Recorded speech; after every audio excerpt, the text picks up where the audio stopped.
Bienvenue sur le MAC de LCE, un MAC tout en images pour découvrir le pèlerinage annuel, l'association Lourdes Cancer Espérance et l'actualité de Lourdes.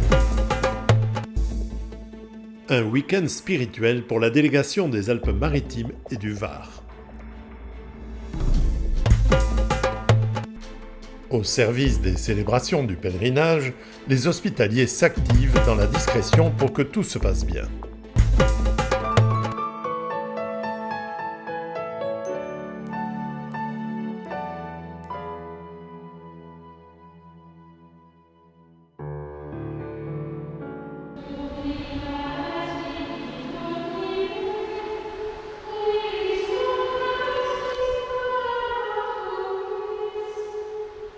La délégation des Alpes-Maritimes et du Var s'est retrouvée pour un week-end d'amitié à Saint-Maximin-la-Sainte-Baume, un lieu de repos et de méditation au monastère des Dominicaines.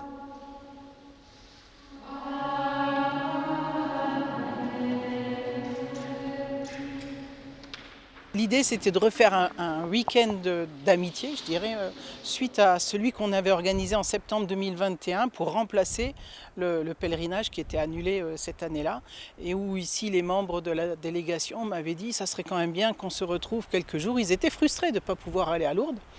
Et donc du coup, j'avais eu l'idée de les emmener ici au monastère chez les Dominicaines de Saint-Maximin, parce que c'est un monastère que nous on connaît bien avec Thierry, et où on vient depuis de nombreuses années. Les sœurs sont très accueillantes, et donc du coup je leur ai proposé ça, c'était enthousiaste tout de suite, et ça a tellement plu qu'ils m'ont dit « on aimerait bien y retourner ». Donc voilà, donc on a refait ça cette année, de revenir ici au monastère, et on va quand même en profiter pour présenter LCE à la paroisse de Saint-Maximin demain dimanche. Un de mes camarades d'école me téléphone un jour en me disant « Raoul, j'ai besoin de toi ». Bon, on ne s'était pas perdu de vue, bien qu'on ne travaille pas dans la même province. Je lui ai dit « Écoute, je suis à ta disposition ». Il me dit « Est-ce que tu connais LCE ?» Je lui ai dit « Écoute, LCE, je ne connais pas du tout. » Il m'explique ce qu'est LCE. Et à la fin, il me dit, voilà, on a besoin de toi parce qu'il se trouve que notre délégation manque de ce qu'on appelle les pousseurs. Pousser, par conséquent, les fauteuils. Écoute, je lui dis, je suis d'accord, je viens cette année. Et depuis, ça doit faire à peu près 25 ans, je n'ai jamais manqué un pèlerinage. Je trouve dans ce pèlerinage beaucoup de satisfaction, d'ordre évidemment spirituel, mais d'ordre amical, physique, social. Et vraiment, c'est une grande satisfaction pour nous tous. On se retrouve tous à la chapelle pour le sacrement des malades. Voilà. Donc les personnes qui ont demandé le sacrement des malades, vous vous mettrez devant. Et donc les sœurs viendront aussi prier pour vous. Voilà. À 11h45.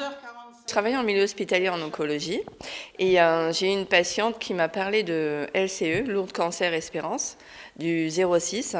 Et elle me disait tout le bienfait que ça pouvait lui apporter suivant son traitement, son parcours de soins. Et la force que ça pouvait lui amener aussi grâce à cette grande association qui permettait d'accompagner les personnes qui étaient touchées par la maladie. Et un jour, ils ont fait une réunion, ils m'ont parlé de LCE, Lourdes Cancer Espérance, du 06, et j'ai eu la chance de rencontrer Brigitte. Elle a tellement un cœur énorme, et comment dire, c'est comme si c'était une famille qui s'occupait vraiment bien de tout le monde. Elle essaye de les protéger et tout, et ça m'a beaucoup plu cette approche, parce que je trouve que en passant par ces moments difficiles, c'est vraiment important d'être accompagné de gens qui vous aiment. On ressent vraiment l'amour. Là, en faisant ce séjour, la miséricorde, ça parle vraiment, LCE, ça représente vraiment la miséricorde, l'amour qu'elles peuvent apporter auprès des patients. Et ça m'a beaucoup touchée. Et suite à ça, je suis allée la première fois à Lourdes avec LCE et ma patiente. Et j'ai ressenti un énorme, une bouffée d'énergie qui vous repulpe à l'intérieur. Et toute l'association, toutes les personnes qui font partie de LCE sont vraiment, c'est tous des amours, quoi.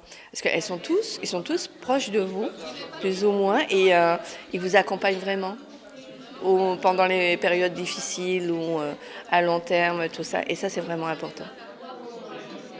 Qui est Sœur Faustine? Vous allez dire comme tout le monde, elle a un prénom. Elle s'appelait Hélène Kowalska. Elle est née le 25 août 1905. Donc elle est née un peu... Dans la délégation des Alpes-Maritimes et du Var, la spiritualité est une dimension importante. Une famille pauvre, catholique, en Pologne. À chaque fois qu'on fait les journées d'amitié, on a pris l'habitude depuis pratiquement le début de faire des enseignements sur un sujet particulier l'après-midi. C'est souvent eux les membres de la délégation qui disent parlez-nous de ce sujet ou de tel autre. Et donc c'est souvent Thierry qui s'y colle pour préparer quelque chose. Et là j'avais demandé dans le cadre en fait, de ce week-end de la miséricorde à notre aumônier, le père Gazaniga, de travailler la miséricorde, ce qu'il a fait très très bien, on est très content. Il a potassé Sœur Faustine qu'il ne connaissait pas du tout, donc voilà. Et il nous fait là aussi quand on lui demande un enseignement de qualité, et tout le monde est très demandeur de ça. Et elle voit Jésus à côté d'elle. La spiritualité, c'est vraiment important quand on est touché par la maladie. Parce que ça vous apporte tellement d'énergie que ça vous emporte aussi et ça vous permet de traverser les épreuves que vous passez. Parce que même si vous êtes accompagné autour de vous, des fois, on se retrouve seul. Et quand on a des associations comme ça, LCE, ça vous permet aussi d'être boosté à l'intérieur et autour de soi et d'être accompagné et d'aller de l'avant aussi, surtout. Nathalie, par cette onction sainte, que le Seigneur, en sa grande bonté, vous réconforte par la grâce de l'Esprit Saint. Amen. Quelques membres de la délégation ont reçu le sacrement de l'onction des malades. Et vous relève. Amen. Nathalie, désormais... Le sacrement des malades, franchement, pour moi, ça m'apporte énormément parce que ça me permet de me rebooster à l'intérieur et quand on se sent un peu affaibli, ça vous rebooste et ça vous... je sais pas, vous avez une force à l'intérieur qui vous dit on vous guide et vous allez de l'avant. Et ça, c'est pour moi, ça n'a pas de valeur, Comment expliquer ça? C'est le plus beau des cadeaux, quoi. Parce qu'on est accompagné avec le Christ et quand des fois on perd un peu espoir, on se dit non, finalement, allez, tu vas repartir et c'est le plus beau des cadeaux. Seigneur Jésus-Christ, toi qui as voulu connaître notre condition d'homme pour relever les malades et sauver les pécheurs, regarde ceux qui attendent de toi la santé de l'âme et du corps. Ce qui est bien, c'est que quand on fait ce pèlerinage de Lourdes Cancer Espérance, ce qui est magique, c'est qu'on est tellement rechargé en foi que quand je suis rentrée au niveau de mon travail à l'hôpital, j'avais des patientes qui savaient que j'allais faire ce pèlerinage. Et j'avais une patiente qui avait vraiment perdu la foi, qui avait quand même gardé, mais elle ne savait plus ce qu'il en était. Et je lui ai raconté mon témoignage avec le groupe de parole. Et... la façon comment je lui ai parlé, ça lui a tellement reboosté qu'elle a repris confiance en elle et qu'elle s'est dit comme ça, vous m'avez redonné la foi et je vais me battre jusqu'à la fin pour que je puisse m'en sortir. Et je trouvais que ça, c'était vraiment un beau témoignage parce qu'on pouvait faire transmettre notre foi qu'on recevait de Lourdes Cancer Espérance quand on faisait ces pèlerinages aux patients quand on allait travailler et retransmettre toute notre joie, notre foi aussi, notre enthousiasme auprès des patients. Et ça, c'est le plus beau des cadeaux.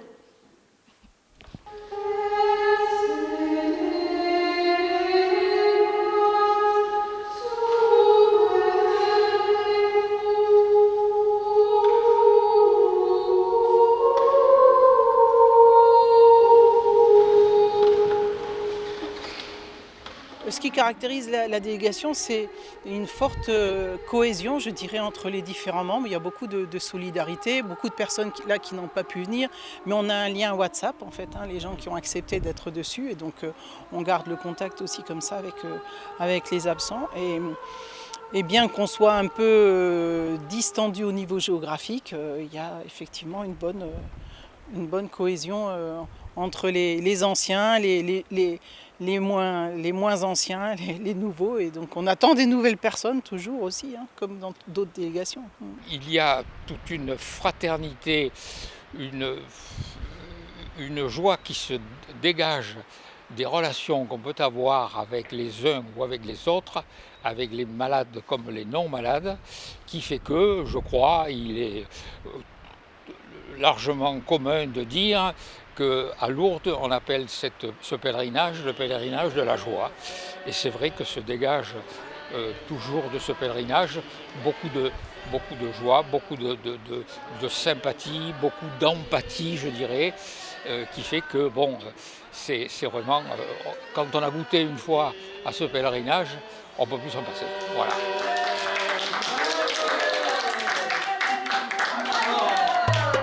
Cette onction sainte, que le Seigneur, en sa grande bonté, vous réconforte par la grâce de l'Esprit Saint. Les célébrations du pèlerinage Lourdes Cancer Espérance sont réputées pour leur belle tenue. Lors de la cérémonie de l'onction des malades, c'est près de 900 pèlerins qui reçoivent ce sacrement aux côtés de leur parrain ou marraine. Pour réussir la prouesse de donner un tel nombre de sacrements dans un délai inférieur à 20 minutes, il faut une organisation minutieuse à tous les niveaux. C'est notamment le cas pour les hospitaliers qui préparent la basilique dès le matin. Que ce soit pour les malades en fauteuil ou les autres, on ne sait pas le nombre, on le sait la veille au soir, et puis ça bouge un petit peu le matin, puis ça se complète. Bon, là, hier à 17h, on ne savait pas. À 20h, il y en avait 860, je crois, dont 230 fauteuils, parce que je m'occupe encore un peu plus des fauteuils que des autres. C'est déjà pas mal de répartir tous les fauteuils et de les distribuer, de mettre une chaise à côté. Donc on a mis 2-3 ans à mettre au point le système qu'on a, et les chaises se mettent, maintenant une fois qu'on a compris le système, pouf, ça marche tout seul. C'est pourtant un système et une mise en place qui se perfectionne chaque année, je crois. Pour certaines choses, oui. Là, pour répartir les prêtres qui vont donner l'onction, que ce soit pour les malades en fauteuil ou pour les autres, on avait un système depuis quelques années. Et puis, je viens d'en trouver un autre qui est mieux pour être sûr qu'il n'y ait pas des prêtres qui n'aient que 10 onctions et puis d'autres qui en aient 30. Donc là, la moyenne, il faut être entre 20 et 24 par prêtre. Jean Seguin est architecte, ce qui l'aide bien dans sa préparation. Je travaille sur plan, mais un défaut professionnel un peu. Mais les plans, là, je suis en train de les finir. Voilà. Que le Seigneur, en sa grande bonté, vous réconforte par la grâce de l'Esprit Saint. On accompagne un prêtre. Et j'ai toujours trouvé que ce que disent les pèlerins, qu'ils soient en fauteuil, qu'ils soient malades et autre chose, ce que disent ou ce que disent certains prêtres, ils ont chacun leur manière de faire. Il y en a qui parlent beaucoup, il y en a qui parlent moins, il y en a qui écoutent beaucoup, d'autres... C'est vrai. Mais il y a toujours quelque chose et on en sort un petit peu perturbé, oui, ayant pas peur, c'est intéressant. Remuer, oui, j'ai mieux. Hein, mais c'est intéressant, l'onction, ce n'est pas neutre du tout de la part des pèlerins de recevoir une onction. Merci. Ayez confiance, il va venir vous aider, il va venir vous soutenir. Eh bien, on continue. Il faut continuer, la vie continue.